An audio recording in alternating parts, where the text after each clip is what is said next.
Welcome to Sigma Tech Consult. Today, we want to talk about identification of materials 1.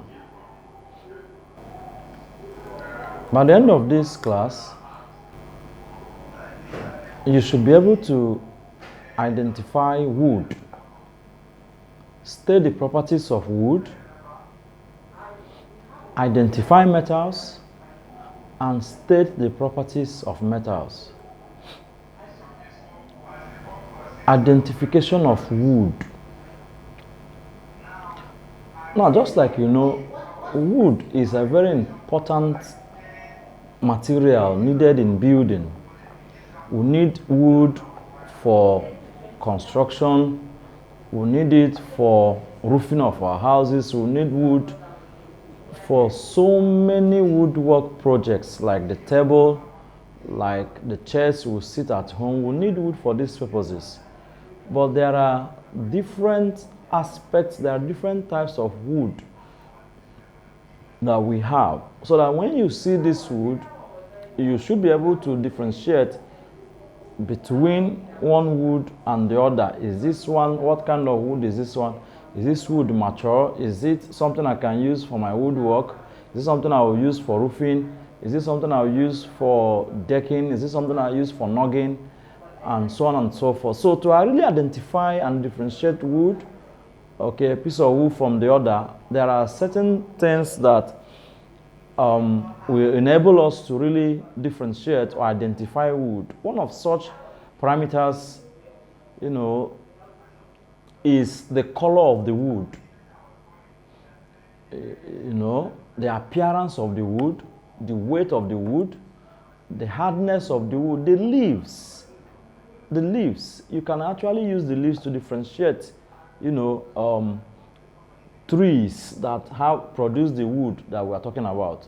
Then the seeds produced by these trees. So that can enable us identify the wood. Types of wood. There are basically 2 types of wood, namely hardwood and softwood. Hardwood, they are flowering plants. They are grouped under a group we call the angiosperms. Hardwood are basically identified by the fact that they have broad leaves.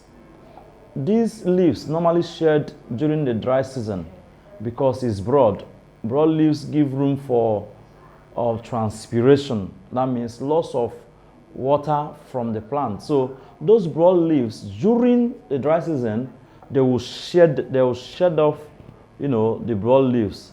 That's one of the ways you can actually know a hardwood when compared to a softwood. When you look at the broad leaves, they are deciduous trees, the angiosperms. Angiosperms simply means that their seeds are embedded in a pod. Their seeds are in a pod, unlike what we have for softwood. I'm going to talk about that. So, but for hardwood, to identify them, they bear seed in a pod. We call them angiosperms. All right, seed-bearing plants. They are flowering plants that bear seed, otherwise known as deciduous trees. Examples of hardwood include obeche, iroko, afara, mansonia, oak, abura, opepe, teak, mahogany. These are different examples. There are so many other examples of hardwood that exist both in Nigeria, in Asia, and other continents of the world.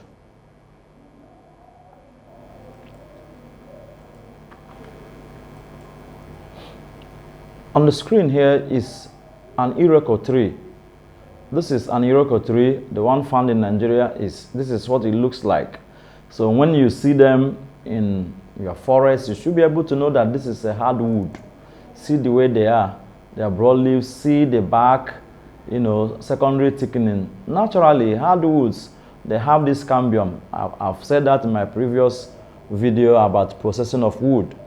It is this cambium here that's responsible for the secondary thickening that make them to grow, you know, wide, bigger. Like, I don't know how to tell you that.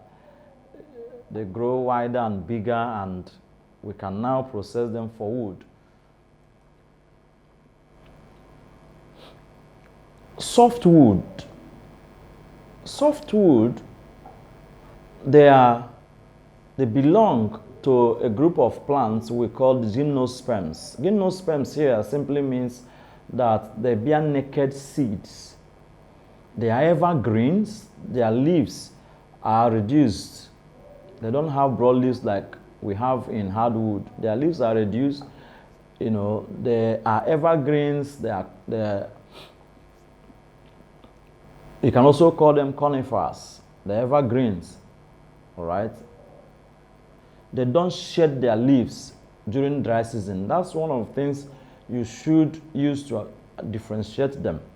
They don't shed their leaves during dry season because their leaves are reduced. Some of them, their leaves are reduced to even pine, a pine-like structure, you know, for some of the softwood. They are called softwood because the wood they produce is soft. They cannot be used for a project that will last for a long time. You know, they can just be used for minor construction work inside that will require you to use them. After usage, you can throw them away. Examples of such hard or softwood include the pine, the cedar, semidoloro, fir, spruce, and other examples of softwood. There are many of them that exist in the forest. See a pine. At least when you move, some people use pine as flowers in their compounds. You know, if there is any breeze, one of the things you know about pine, it makes noise. It makes kind of whistling noise.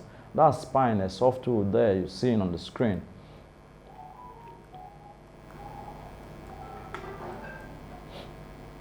Okay.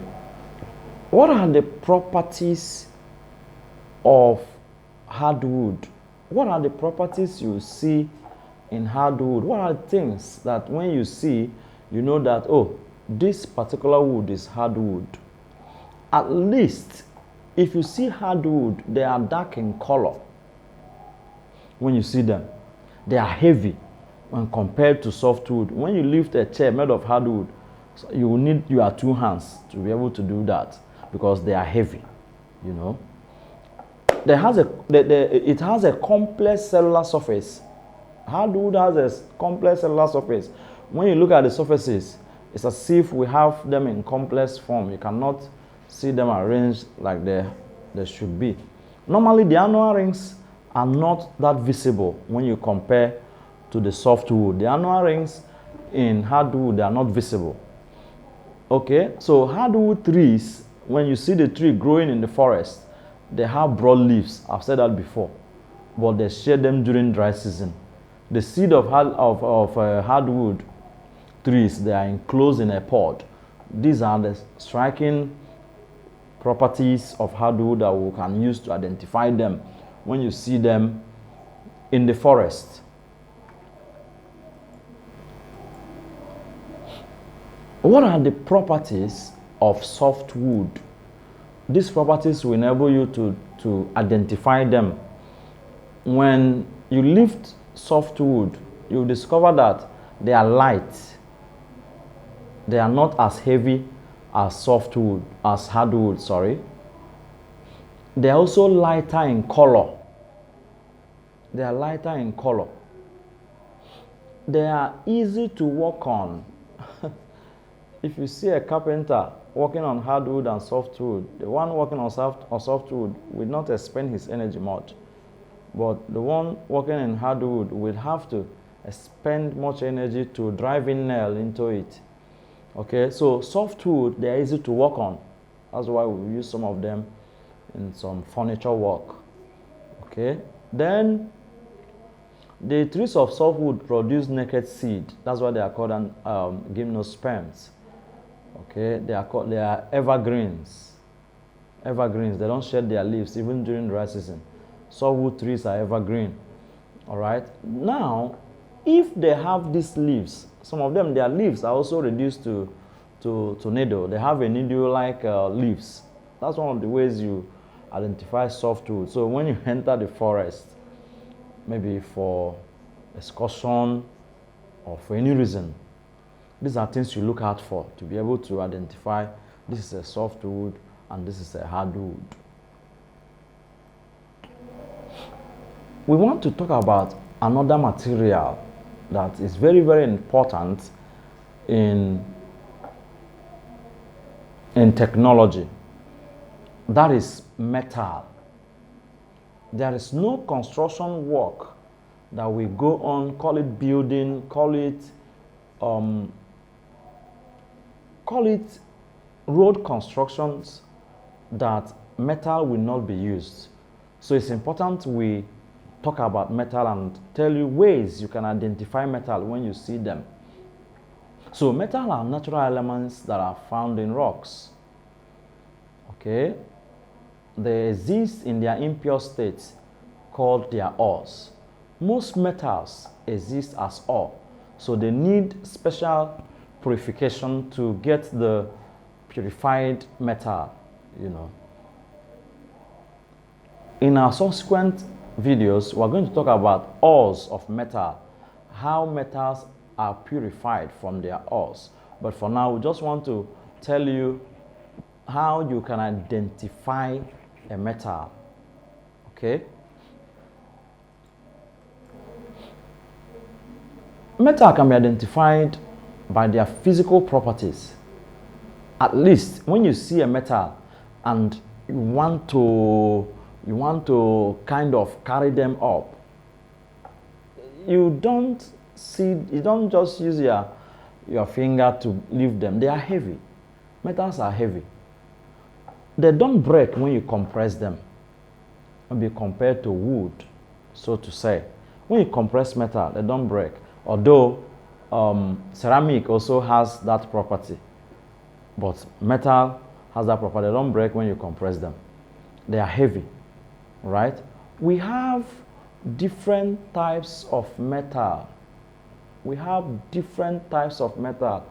We can classify metals, all right? Metals are many. We have magnesium, we have iron, nickel, cobalt, gold, silver, copper. They are all examples of metal. All of these can be grouped or classified into two. Number one, ferrous metal and non-ferrous metals. Metals can be classified as ferrous metals, please take note, and non-ferrous metals. Ferrous metals, they are metals that are attracted to a magnet because they contain iron in them. So iron is responsible for that attraction they have to a magnet. So not all metals are attracted to a magnet. So those metals that are attracted to a magnet, they are called ferrous metals. Example of a ferrous metal, the chief there is iron. And every other form of iron, the cast iron, pig iron, steel, wrought iron, etc. They are all ferrous metals because they have iron in them. So they are attracted to a magnet. We also have other type of metal we call non-ferrous metal. They are called non-ferrous metal because they are not attracted to a magnet. That is to say, they don't have iron in them. Examples of such metal include copper, aluminium, tin, zinc, lead, manganese, phosphorus, and so on and so forth.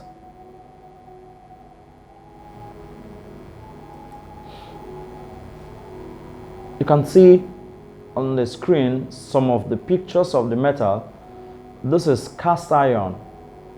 This is cast iron. This is wrought iron. We have copper here. You can see different colors they have. This is brass, although brass is not just a pure metal, so to say. Brass is an alloy. Alloy means mixture, a combination of two or more substances, right? Yes, you can have a metal combined with other substance. For example, steel, you see here too, is an alloy. It's an alloy, all right? If it's an alloy of iron. Steel is iron and carbon. That's what gives us steel. This brass is an alloy of copper and zinc. That's what gave us brass. We have tin, we have lead.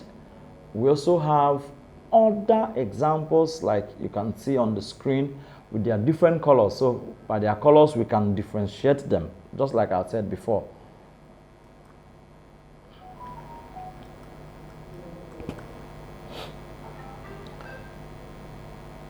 Physical properties of metals.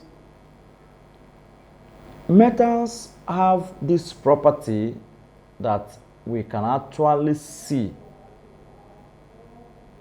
Number one is malleability.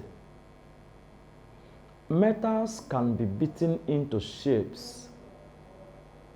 They can be beaten. You can use metal to form shapes. You can use metal to forge so many things. They can be beaten to different shapes. All right? We have iron chests, we have iron, everything. You can use metal to design pot. You see that? So metals can actually be beaten into shapes. That ability of metals to be beaten into shape is what we call malleability. That means they are malleable. They can be beaten into shape and they will not break in the process. Another property of metal is ductility. Metals are ductile, meaning that they can be drawn into wires.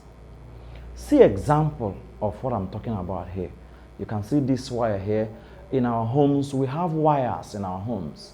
The cables we have overhead are electric cables made of aluminum. We have them. We have the copper wires in our buildings, in our homes. So that ability of metals to be drawn into wire, it's called ductility. The string of the guitar you have in your church playing is a metal there. So can you see how it is? Yes. So that's the ductile property of a metal you are seeing. Metals are also luster. They're lustrous, meaning they have ability to shine. They are shiny. Some metals have that luster ability. They shine. Example is gold. Everybody likes gold. Another example is tin. Tin is a very luster metal, and aluminum too. They shine. If you have a tin coated material, that's how they glitter. So that's one of the properties, physical properties of metal. Metals are also sonorous, meaning they can produce sound that are pleasing to your ear. In our churches, the cymbal, the hi-hat that we play in our churches, that the drummer beat, it is made of metal. The cymbals are made of metal. Even the gong, the normal gong that's played in Nigeria, in the eastern part of Nigeria, they call ogene in Igbo. It's a metal. Metals have a property also, they are tough, meaning they resist breakage. Metals are not easily broken. When you compress them, they resist that compression force.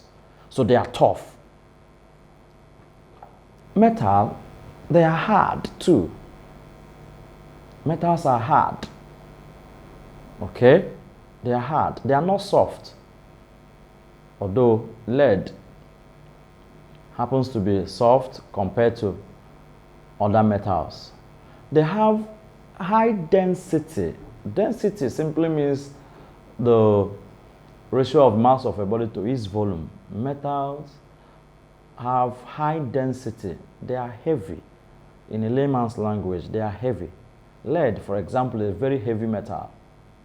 Very heavy metal. Metals can also show brittleness. Brittleness simply means the ability of metal to break. Metals can actually break easily when you drop them on the ground, especially cast iron. Cast iron is the most brittle metal that exists. It's very, very brittle. It behaves more like ceramic, you know. So metals, some of them show that property of brittleness. Metals, they have high electric conductivity and heat conductivity.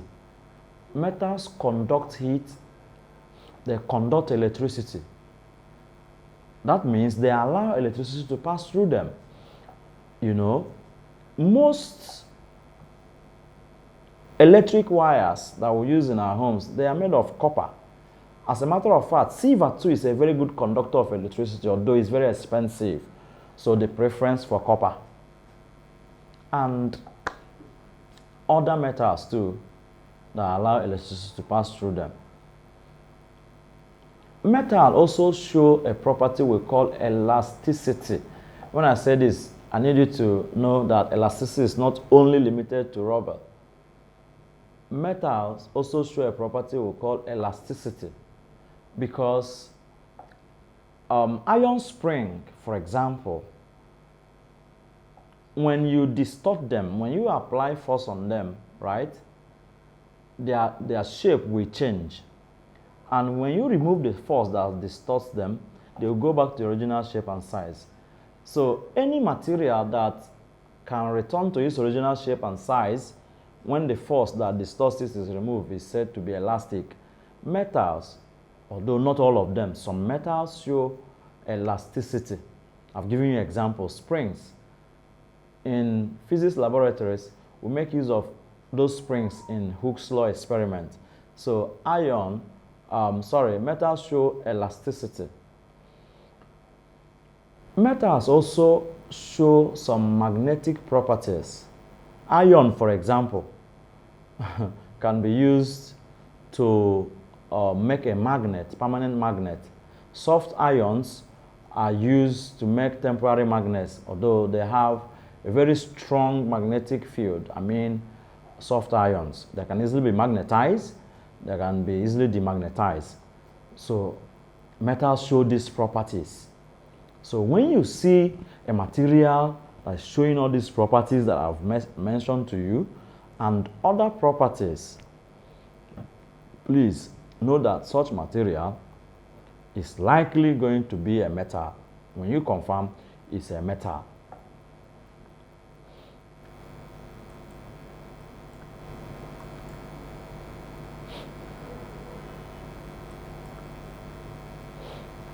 Metals exist in different forms. Not that they exist, they can be made.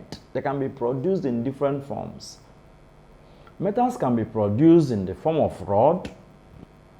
They can be produced in the form of plates. We have metal plates. When we say plate, as a technologist, we don't mean the plate that your mother serves you food with now. Whenever we have a shape that is not round, a shape that's like this shape, is called plate, in technology. Metals can be produced, in the form of wire. They can be produced in form of bars. They can be produced in form of sheets. They can be produced in form of pipes. On the picture there, you can see them exist in different forms. You can see them exist as rods, exist as pipe, like you see here. You can also see them here as pipe, all right? See them here as plates. Yes, see them here as plates. See them here as sheets of metal, like the sheet, we can use sheet of metal to produce iron doors, or yeah, the iron doors we have in our homes.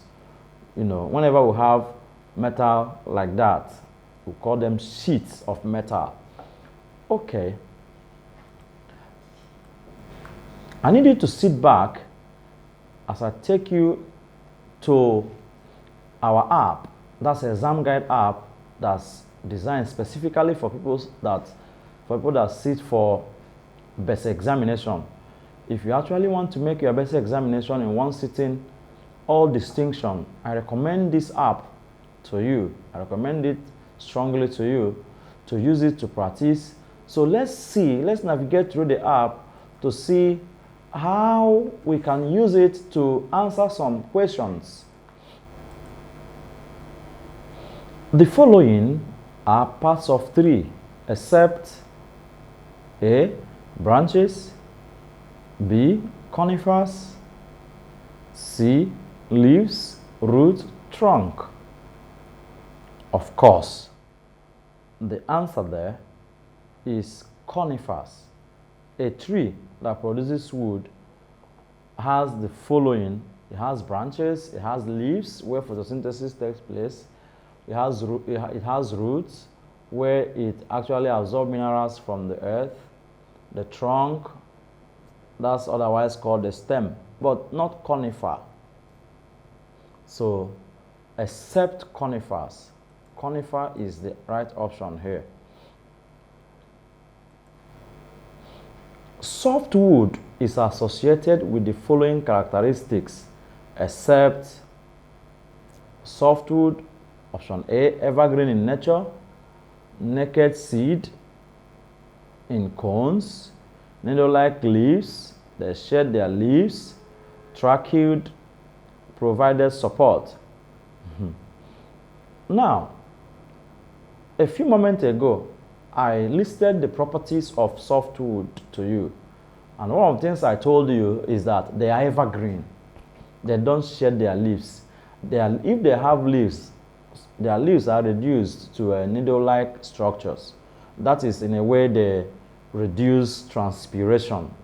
I believe you know what I mean by transpiration. Yes, loss of water to the atmosphere. Now, so they also have naked seed.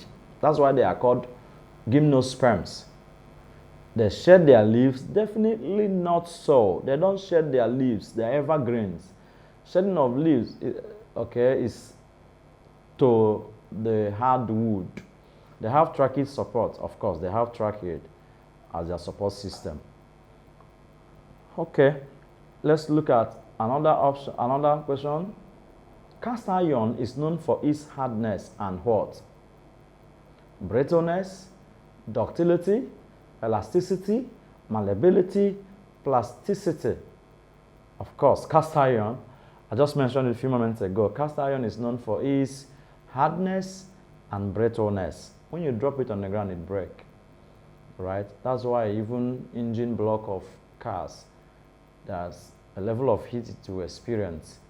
You have a crack in your engine block because engine block is made up of cast iron, you know. So the right answer here is brittleness.